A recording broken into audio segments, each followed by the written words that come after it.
ইলাহা ইল্লাল্লাহ, লা ইলাহা ইল্লাল্লাহ, লা ইলাহা ইল্লাল্লাহ, লা ইলাহা ইল্লাল্লাহ। আমি আয়াত পড়েছি অনেকবার, খুতবাতে আয়াত পড়েছি, পড়তেই থাকি। সূরাতুল হাশরের শেষের দিকের একটি আয়াত, ইয়া আইয়ুহাল্লাযীনা আমানুত্তাকুল্লাহ ওয়াল তানজুর নাফসুম মা কদ্দামাত লিগাদ ওয়াত্তাকুল্লাহ ইন্নাল্লাহা খাবীরুম বিমা তা'মালুন। আখিরাতের প্রস্তুতি গ্রহণ, আখিরাতের জন্য প্রস্তুত হও, সেটা এখন এই সময়। এবং এই রমজানের বাকি যে কয়দিন আছে, খুব তওবা ইস্তেগফারের মধ্যে সময়টা কাটানোর চেষ্টা করি। ইস্তেগফার বেশি বেশি পড়া, দুরূদ শরীফ বেশি বেশি পড়া, এবং তওবা। তওবা কাকে বলে? তওবা কাকে বলে? তওবা হলো ফিরে আসা। গুনাহ করা মানেই হলো কোনো পাপ, আল্লাহর হক নষ্ট করা, আল্লাহর মাখলুকের হক নষ্ট করা, পাপাচার, যে কোনো গুনাহ।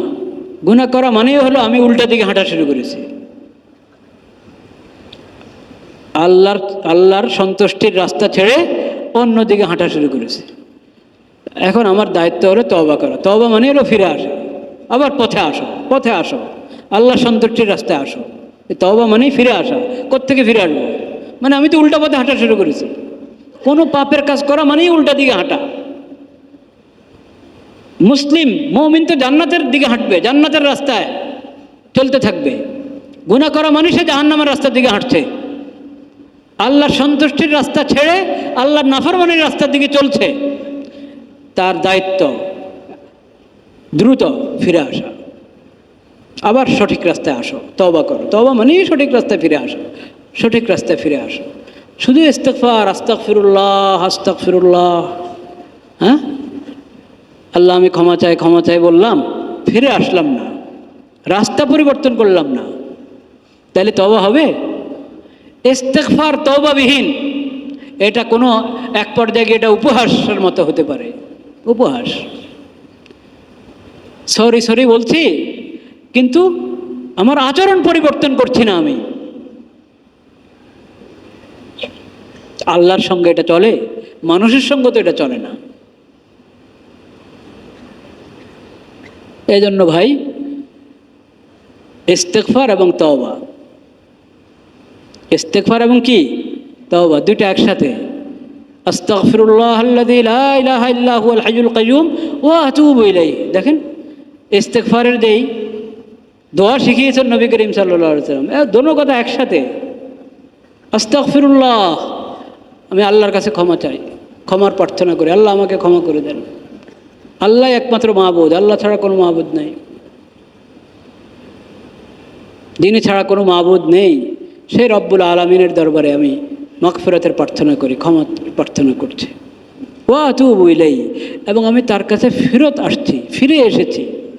আমি যে উল্টা পথে হাঁটা শুরু করেছিলাম, আল্লাহর নাফরমানের দিকে যাচ্ছিলাম, ওই দিক থেকে আমি ফিরে আবার আল্লাহর সন্তুষ্টির রাস্তায় এসে গেছি। এটার নাম হলো ইস্তেগফার। যেই ইস্তেগফারের মধ্যে তওবা আছে ওটা ইস্তেগফার। যেই ইস্তেগফারের মধ্যে তওবা নাই, গুনার রাস্তায় চলছে আর আস্তাগফিরুল্লাহ আস্তাগফিরুল্লাহ মুখে বলছে, এটা ইস্তেগফার না। তওবা বার লব, সুবহা বার কফ, দিল পুরা যাওকে গুনাহ, মাসিয়াত রা খান্দামি আয়াত ইস্তেগফারে মা। কোন ফার্সি কবি বলেছেন, খুব দারুণ কথা বলেছেন।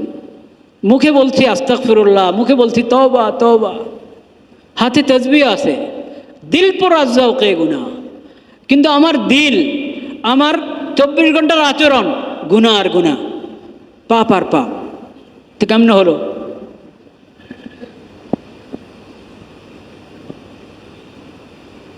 মাসিয়াত রা খান্দামি আয়াত ইস্তেগফারে মা। এমন করলে তখন পাপেও হাসে, পাপেও কি হাসে, ও তোর তওবা, তোর ইস্তেগফার দেখছি, পাপেও হাসে।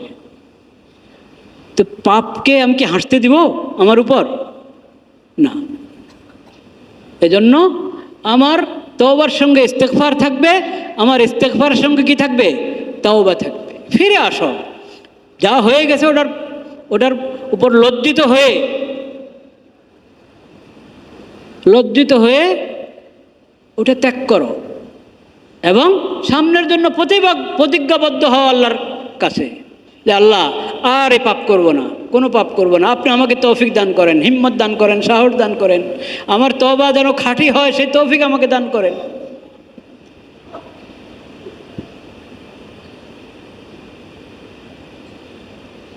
আর পিছনের কাফফারা করো, তওবার পরে পিছনের কাফফারা ধীরে ধীরে করতে থাকো। যাদের হক নষ্ট করেছ তাদের হক আদায় করো। তওবার কারণে গুনাহ মাফ হয়, যদি খাঁটি তওবা হয় তাহলে গুনাহ মাফ হয়, কিন্তু আরেকজনের হক মাফ হয় না।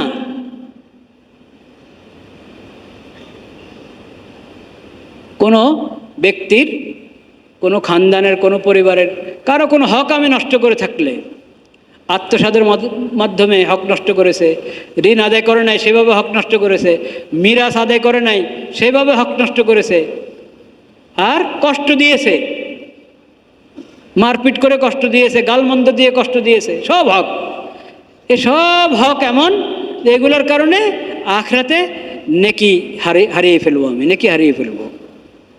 কারণ হকওয়ালাকে হক দুনিয়াতে না দিলে আখিরাতে দিতে হবে। ওটা আল্লাহর সামনে দাঁড়িয়ে আরেকজনের হক বুঝিয়ে দিতে হবে। জান্নাত জাহান্নামের আগে মানুষের হক মানুষকে বুঝিয়ে দিতে হবে। দুনিয়াতে না দিলে আখিরাতে দিতেই হবে। কেমনে দিবেন? তখন তো আর ব্যাংক অ্যাকাউন্ট নাই, গোলা নাই, ধানের গোলাও নাই, স্বর্ণের গোলাও নাই, কিচ্ছু নাই, ওখানে কোনো কারেন্সি নাই। টাকা তো চলবে না, ডলারও চলবে না।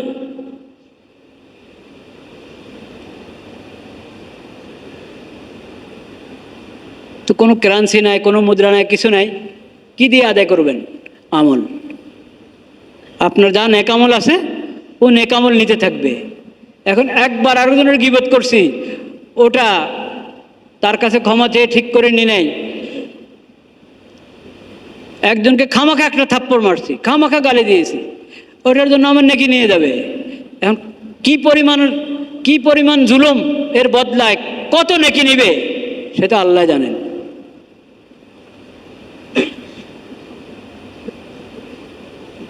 যখন নেকি দিতে দিতে নেকি শেষ হয়ে গেছে, মানুষের হক কি হয় নাই, শেষ হয় নাই, তখন তো আর কি নাই, কিছু আর কি করবে? না, তারপরও আছে, ছাড় নাই, ওর গুনাহ তোমার কাঁধে আসবে, ওর গুনাহ তোমার কাঁধে আসবে। তো ওর গুনাহ হালকা হবে, নেকি তো নিল, এখন তার গুনাহ এদিকে চলে আসলে সে জান্নাতে চলে যাবে, তুমি জাহান্নামে যাবে। কঠিন অবস্থা কিন্তু এটা। আল্লাহর মাখলুকের হক নষ্ট করা, মাখলুকের উপর জুলুম করা, অত্যাচার, অনাচার, এটা আমরা হালকা মনে করি।